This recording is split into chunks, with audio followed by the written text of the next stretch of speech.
रोहित पवारांचं कुटुंब आता वेगळं. घराणेशाहीवरील टीकेला प्रत्युत्तर देताना रोहित पवारांचं विधान. मालगाडीची कंचनजंगा एक्सप्रेसला धडक, 15 जणांचा मृत्यू, 60 जखमी. मृतांच्या कुटुंबियांना 10 लाख रुपयांची आर्थिक मदत जाहीर. तर 4 जून रोजी अमोल कीर्तीकर जिंकले होते. यापुढची लढाई आम्ही.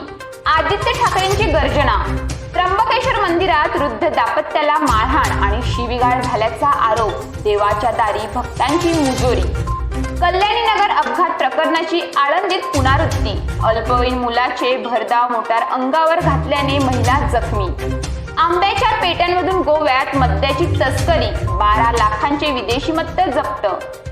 नालासोपाऱ्यात 3 अल्पवयीन मुलींवर लैंगिक अत्याचार, 4 जणांना अटक. महाराष्ट्र भाजपात मोठ्या हालचाली. लोकसभेतील पराभवामुळे मोठे फेरबदल. राष्ट्रीय पातळीवर उचलले असे पाऊल. तर आईस्क्रीम मध्ये सापडले मानवी बोट. अखेर FDA ने उत्पादन करणाऱ्या डेअरीवर केली कारवाई. तर वर्ल्ड कप जिंकण्याचे कर्णधार रोहितचे स्वप्न जाणार वाहून. सुपर 8 वरून राजाची टांगती तलवार.